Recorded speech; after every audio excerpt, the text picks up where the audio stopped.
Olá, seja bem-vindo a mais essa aula especial do curso de Softwares Mentais.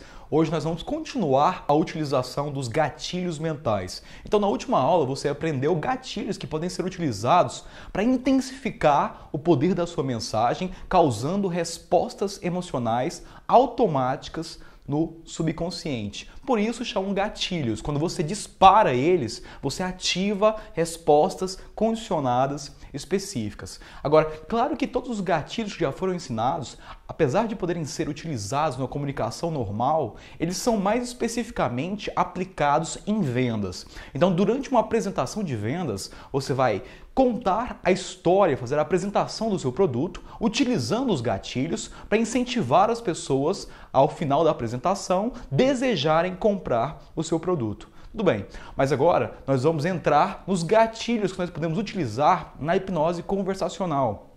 Ou seja, quais são os gatilhos que você pode aplicar no seu dia a dia, onde você vai utilizá-los sem que as pessoas percebam e sem jogar para o lado de vendas. Então vamos lá. O primeiro gatilho, e um dos que eu considero mais importantes, é o gatilho de evocar memórias. Você sabe que toda comunicação se baseia no processo de causar emoções. É isso que vai fazer a diferença na mente da outra pessoa.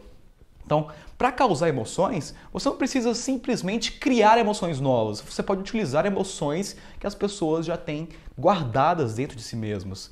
E para fazer isso, você faz o quê? Você evoca memórias. Por exemplo, se você quer que uma pessoa se sinta interessada em algo que você está propondo, você pode falar para ela, olha, você lembra quando a gente era criança e quando você queria muito ganhar aquele brinquedo especial, você ficava sonhando com ele, você falava, mãe, mãe, me dá aquele brinquedo, pai, pai, e você ficava desejando, imaginando como seria quando você tivesse aquele brinquedo em mãos. Então, da mesma forma, ou seja, eu evoquei uma memória de quando você era uma criança e dessa forma utilizei aquela fascinação que as crianças têm por certos brinquedos para conseguir puxar a sua mente para essa direção. Então qualquer coisa que eu quisesse associar com essa emoção seria possível.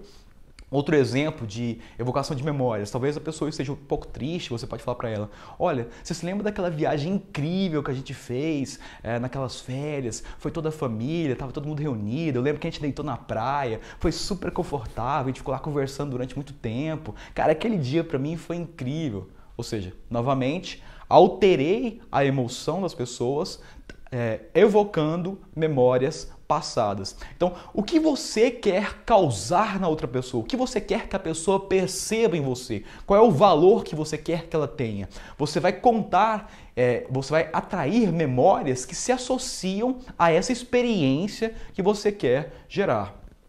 O segundo gatilho, muito utilizado em hipnose conversacional, é descrever o processo. Tudo o que você diz como funciona, o cérebro precisa processar. E como você já sabe, o cérebro não sabe a diferença entre imaginação e realidade. Então, se eu conto uma história, mesmo que imaginária, o nosso cérebro processa isso emocionalmente como se fosse real. Então, você pode descrever algum tipo de processo para causar essa experiência a outra pessoa. Faz de conta que você está acabando de conhecer alguém. Como que você pode fazer para essa pessoa se sentir tranquila com a sua presença? Você pode utilizar, por exemplo, descrever o que é o rapport. Você fala assim, olha, é engraçado porque agora, olhando para você, eu percebo que o seu rosto é muito familiar. É como se eu já te conhecesse de muito tempo. Eu tenho um amigo que exatamente tem esse olhar seu. É incrível, porque agora eu tive essa sensação de como se a gente já tivesse visto antes. Isso é incrível, não é mesmo? Ou seja, se eu descrevo o ato de conhecer alguém e sentir uma sensação boa ao conhecer essa pessoa, automaticamente essa história é processada na mente da pessoa e ela vai associar a história comigo. Ou talvez você conheça alguém que esteja um pouco estressado, nervoso, o que você pode fazer? Descreva um processo de relaxamento, por exemplo. Olha, eu fico imaginando se a gente pudesse fazer uma viagem para a praia, poder descansar um pouco na rede, sei lá, conversar à toa, tomar umas cervejinhas, ficar lá mais tranquilo. Você sabe, faz tempo que a gente não faz isso, fazer um passeio mais calmo, poder sentir a brisa do oceano passando sobre a pele, o calor dos raios de sol. Ou seja, novamente, Tudo o que você descreve, a pessoa precisa processar. Então, quando ela está processando, ela vai alterando o estado emocional. Um padrão muito simples, mas que eu vejo muitas poucas pessoas utilizarem, é simplesmente amplificar o poder da sua mensagem, intensificando os sentidos que estão associados.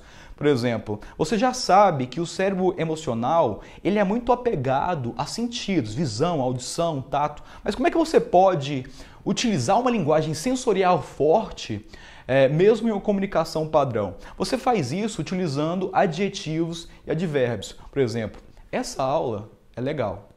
Essa aula é muito legal. Essa aula é incrivelmente fantástica. Qual frase causa um impacto emocional maior? É claro que incrivelmente fantástica, porque eu adicionei adjetivo e advérbio. Os adjetivos e advérbios eles servem para reforçar a mensagem, tornando ela ainda mais poderosa. Por exemplo, você quer aprender hipnose conversacional? Ou você realmente quer aprender hipnose conversacional de uma vez por todas? Percebe a diferença? Você intensifica o poder das frases utilizando nada mais, nada menos do que advérbios realmente, totalmente, fortemente, intensamente, vividamente. Qualquer tipo de advérbio, adjetivo que vá aumentar o poder da mensagem pode ser utilizado como amplificadores verbais. Eles vão causar um impacto sensorial mais profundo. Então eu vejo muitas pessoas conversando e elas conversam de uma forma morta.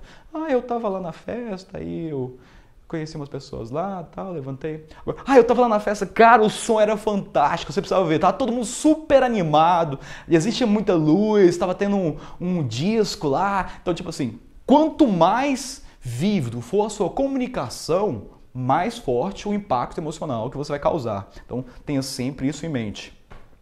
Outro padrão muito conhecido são, claro, as metáforas. Falar em forma de metáfora é uma forma de sintetizar a informação que o consciente não consegue processar muito bem. Então essa informação vai direto para a parte emocional. Metáforas são utilizadas em toda a comunicação humana, em vários séculos. Até os grandes comunicadores, se você for prestar atenção, são pessoas que têm facilidade em utilizar metáforas, parábolas.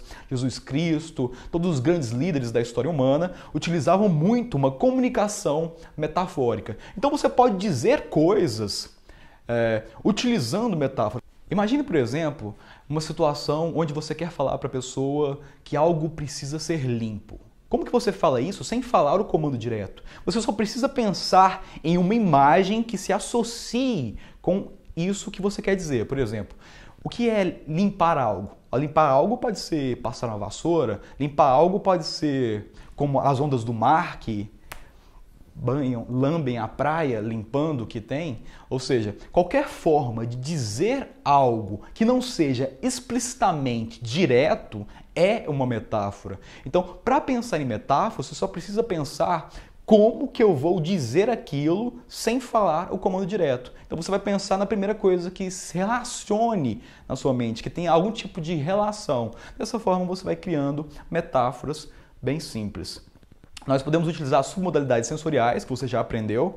Por exemplo, as submodalidades, elas são a forma como o nosso cérebro representa informação. Talvez você esteja, por exemplo, em uma situação onde você se vê com muita crítica, muita voz interior, está com algum problema. Como é que você pode fazer, por exemplo, para modificar a sua percepção sobre alguma coisa? Imagine, por exemplo, que a sua voz interior agora tem a voz do... Ou seja, se você altera a sua percepção, por exemplo, talvez tenha uma voz crítica na sua frente falando assim, você não consegue. Agora muda essa voz na sua cabeça e fala assim, coloca a voz do Pato Donald. Ou seja, você alterando a percepção sensorial de uma experiência interna ou externa, você causa uma mudança na forma como a pessoa percebe a informação. Então, por exemplo, se alguém estiver muito nervoso e você começar a falar, não, imagina que é essa voz aqui agora do Mickey Mouse. Se você faz uma pequena alteração na percepção interna dela, você altera o seu estado emocional. Isso também é utilizado muito em terapia, por exemplo. Talvez a pessoa tenha medo de aranha, porque na mente dela ela vê uma aranha grande, gigante e peluda. Aí você fala, olha, imagina uma aranha bem pequenininha, agora pinta ela de rosinha. Imagina que ela tá andando de patins, que é de tantas pernas, não consegue nem parar em pé, tadinha. Ou seja, alterando a percepção sensorial, você altera a percepção de experiência, né? E, por último, nós temos as palavras gatilhos. São 7 palavras gatilhos que vocês vão ver na próxima aula. Eu vou estar mostrando detalhadamente quais são essas palavras que você pode utilizar na sua comunicação até mesmo para causar alucinações. Essas palavras são utilizadas por grandes hipnólogos, grandes hipnotistas e você pode utilizá-las também no seu dia a dia para estar amplificando o seu poder de comunicação para o próximo nível. Espero que tenham gostado desse vídeo. Muito obrigado e vamos até o próximo.